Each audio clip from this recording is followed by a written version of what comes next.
자, 여러분들 점행성 파트 강의예요. 그 12강 강의하고 13강 강의. 이 두 강의는 점행성에 관한 기출 문제를 분석을 하도록 하겠습니다.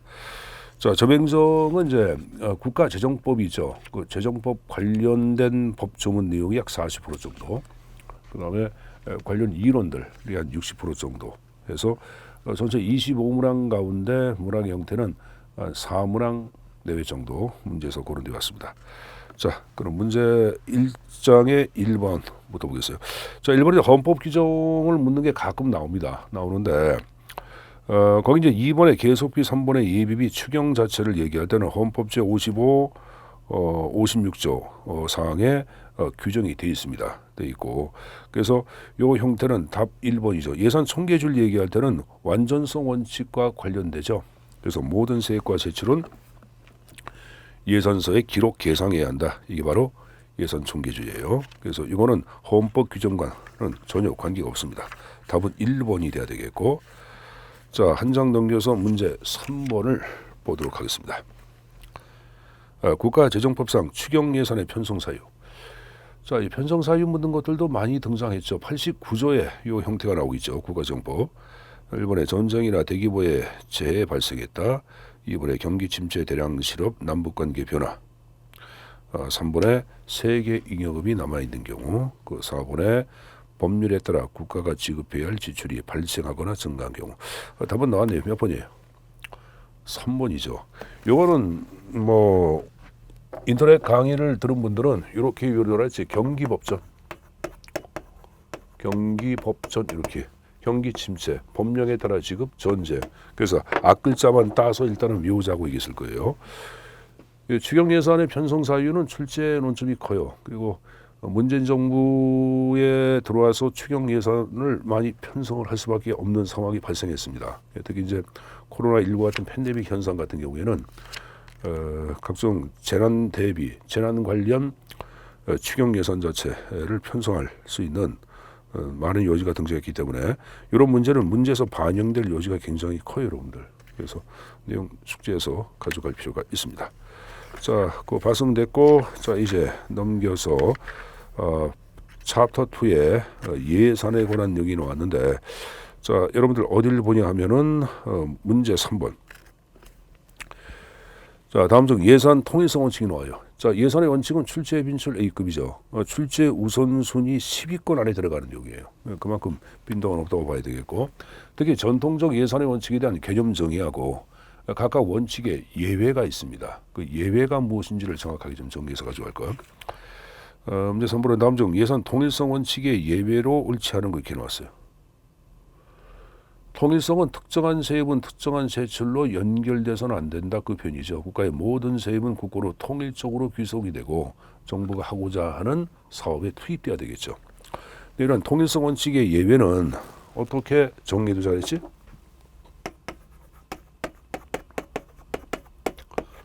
몫특기, 목적세, 수입 대체경비, 특별회계 기금, 몫특기. 그래서 뭐 2번과 3번과 4번은 통일성 원칙의 예외, 답의 형태는 몇 번? 1번에 답의 형태 체킹 해주면 되겠죠. 자, 여러분들 한 장을 넘겨서 문제 6번을 보자. 다음 중 입법부 위의 예산의 원칙. 자, 예산의 원칙은 전통적 예산의 원칙이 있고 현대가 있다. 전통적 예산의 원칙은 입법부 중심의 예산의 원칙, 통제 중심의 예산의 원칙. 또 전통을 얘기한 사람은 누구야?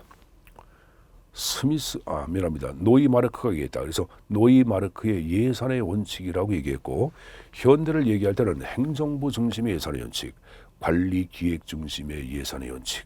그렇죠? 스미스가 얘기했다. 그래서 스미스의 예산의 원칙 그랬어요. 그러니까 지금 6번은 전통적 예산의 원칙이 아닌 걸 이렇게 오르는 문제예요. 1번과 2번과 3번을 얘기할 때는 전통적 예산의 원칙이고, 답의 형태는 4번이죠. 여러분들 전통은 이렇게 적어보자. 한통사달은 공명정대하고 완전하다. 그래서 한정성, 통일성, 사전의결, 단일성, 공개성, 명료성, 정확성, 완전성 이렇게 얘기하죠. 이런 식으로 머릿속에 암기두는 게 낫겠죠. 한통사달은 공명정대하고 완전하다. 그렇게 좀 가져가면 좀 도울 거예요. 자, 그리고 이제 공부하시는 분들이 이제 뭐 걱정들을 많이 하는데 그 일반 우리가 군무원 일반 행정 말고 국가직이나 지방직의 일반 행정 파트를 공부하는 사람들이 공무원 일반 행정직 쪽으로 지원을 많이 할 것 같은데요. 이렇게 굉장히 걱정하는 분들이 계신데 사실 많이 지원을 할 수가 없는 구조예요. 왜 그러냐면은 군무원에서 얘기하는 일반 행정은 영어에 대한 여러분 공인 영어 성적이 나와 있어야 되고 한국사 능력 검정 시험까지 다 받아야 합니다. 근데 일반 행정 하는 친구들은 공인 영어라든가 지금 얘기하는 식으로 한국사 능력 검정 시험 자체에 대한 준비가 없는 사람들이 대부분 일반 행정 공부를 쭉 해오다 보니까 국가직이나 지방직에서 일반 행정을 하는 분들이 지금 군무원으로 넘어오는 것은 좀 쉽지는 않을 거예요. 그러니까 여러분들 오히려 지금 얘기할 때 공부할 때는 좀 굉장히 좀 유리해진 거죠. 또 국가직, 지방직 7급을 준비하는 사람들이 그러면 내려올 수 있지 않습니까? 내려오지 못합니다. 왜 그러냐면은 7급을 공부하는 분들한테는 국어가 안 들어가요. 국가직이나 지방직에. 근데 군무원 같은 경우에는 국어 과목 자체가 들어가 있다 보니까 과목의 형태가 틀립니다. 그러니까 옛날에 비해서 지금 얘기한 식으로 시험에 접근하는 사람들도 많지는 않을 거예요.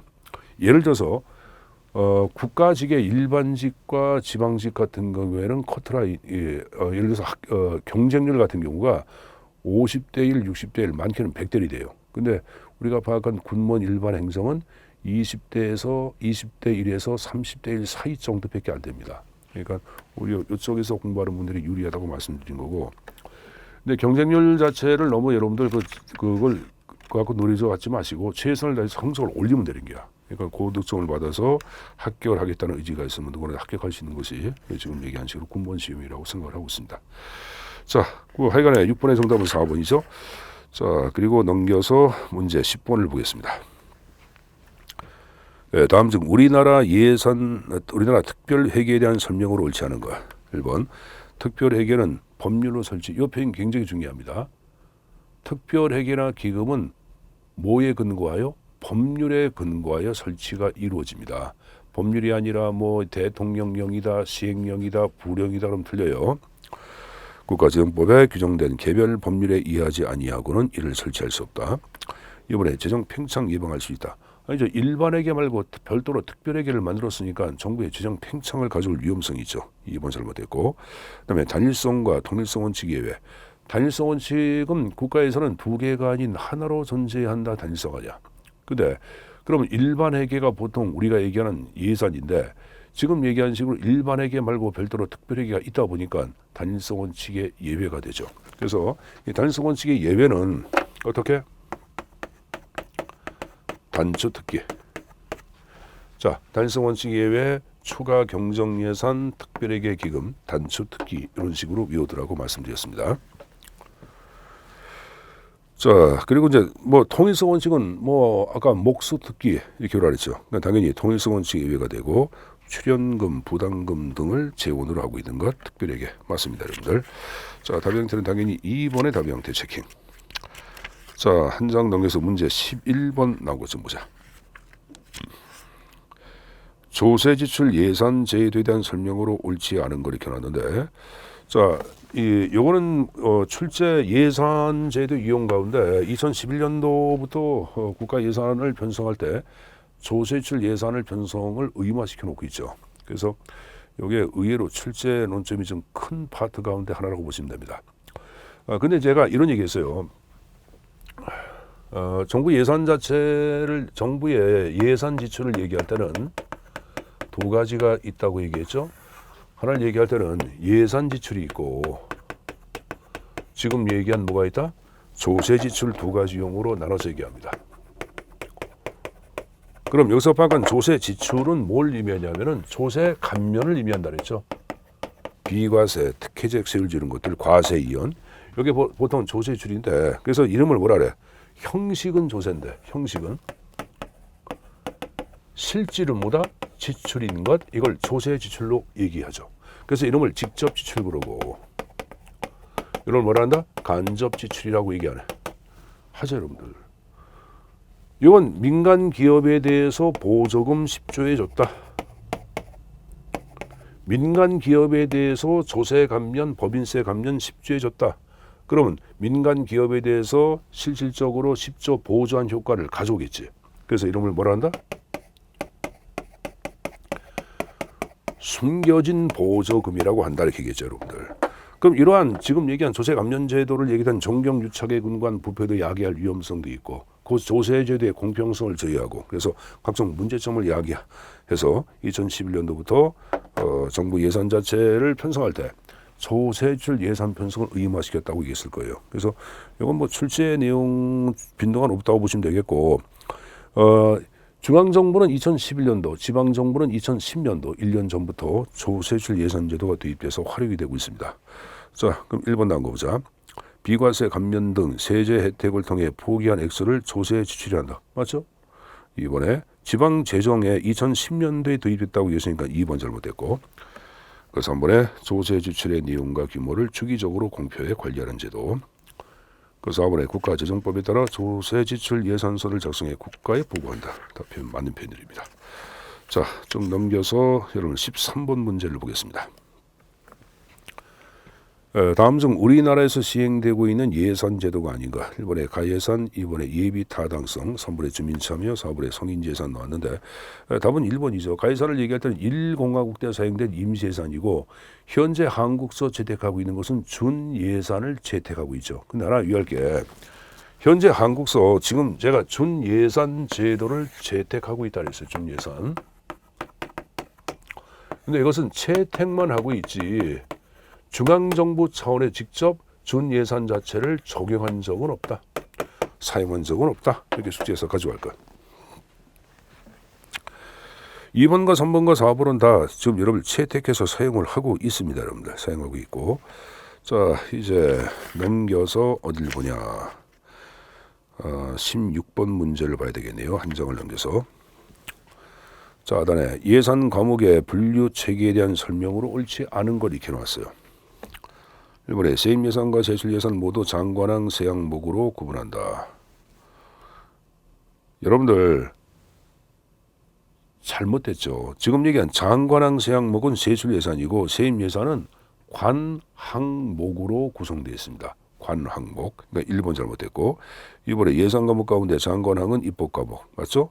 세항 과목은 행정 과목 맞고 3번에 세입 세출 예산은 필요한 때에는 계정으로 구분이 가능하다. 맞죠? 그다음에 4번에 세입 세출 예산은 독립기관, 중앙관서 소관별로 구분한 후 소관 내에서 일반에게 특별하기로 구분한다. 그 표현도 맞다고 봐야 되겠네요, 여러분들. 뭐 답은 나와 있습니다, 여러분들.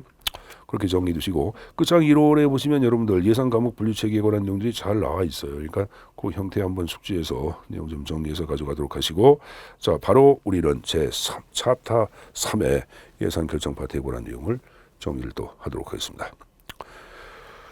자, 문제 1번을 보자. 총체주의 예산결정 모형에 대한 설명으로 옳지 않은 것. 자, 예산결정 모형은 총체주의가 있고 점증주의 두 가지 용어로 나눠지지 총체주의는 보통 합리 모형이고 점증주의는 점증 모형과 관련된다고 얘기를 했어요. 이번에 집권적이며 하향식으로 자원을 배분.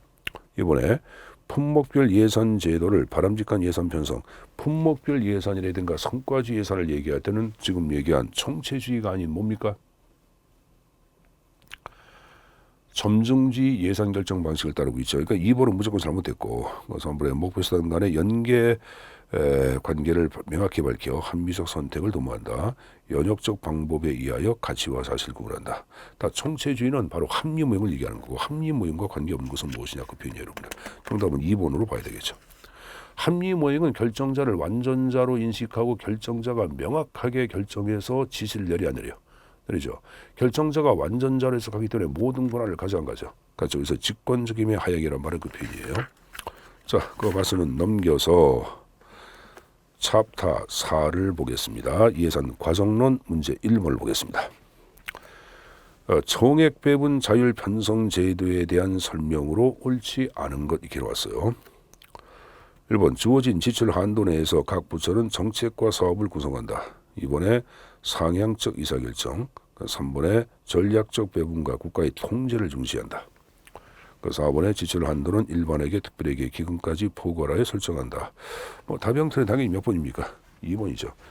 소액 배분 자율예산 편성설은 2003년도에 우리나라에 도입이 이루어지죠.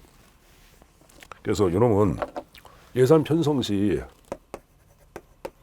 총액은 바로 뭐야?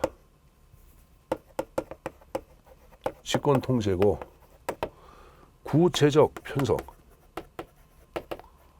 편성은 분권과 자유를 강조하죠.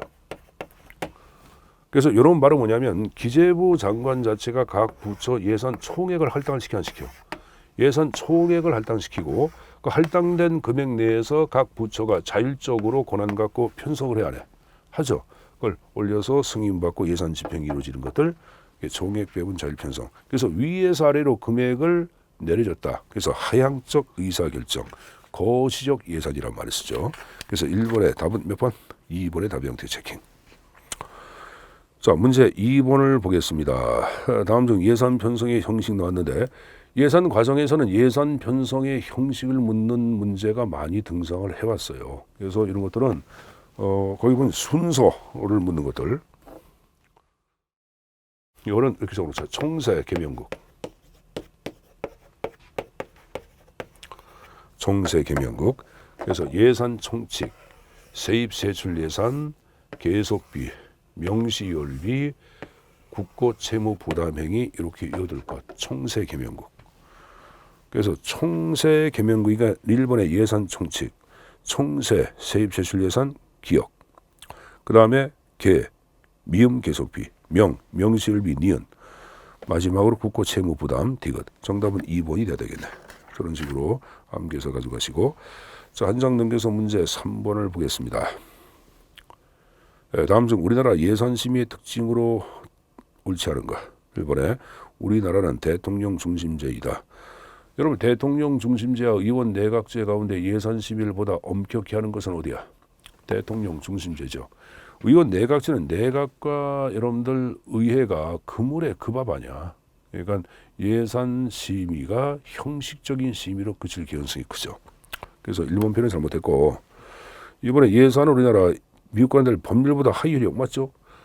한국은 예산 의결주의죠. 그래서 법률보다는 하위의 개념으로 인식을 하고 있고 미국은 예산 법률주의, 예산과 법률을 동격으로 파악하죠. 그래서 2번, 3번, 4번, 특히 3번에 한국은 예산 심의 자체가 위원회 중심이죠. 3번 맞고 특히 요 상임위원회하고 예산결산특별위원회를 얘기할 때 어디 중심이야? 둘 중에 하나만 얘기해라. 여러분 상임위원회를 얘기할 때는 우리가 사업지향, 확장지향이라고 얘기하죠. 보다 많은 예산을 주려고 한다 해서 사업지향, 확장지향. 그렇죠? 왜 그럴까? 상임위원회별로 철의 삼각이 구성되어 있기 때문에 특정 이익집단에 의하여 포획이 됩니다. 그래서 선심성 성격이 강해요. 근데 예산결산특별위원 같은 경우에는 여러분들 50명의 예결위 자체가 지금 이게 철의 삼각과는 관계없이 여러분들 실질적으로 예산 심의를 하다 보니까 재정지향, 삭감지향이야. 깎으려고 한다고. 그래서 보다 엄격한 심의를 얘기할 때는 예결위에 예산결산특별위원회가 되고 그래서 이것을 핵심의 형태로 해석을 합니다. 3번 표현 하여간에 맞고 4번도 표현 많이 나오죠. 국회는 정부의 동의 없이 정부가 제출한 지출 예산 각 항의 금액을 증액할 수 없다. 그 표현은 맞습니다. 그래서 3번의 답의 형태를 몇 번, 1번에 체킹을 해두시면 됩니다.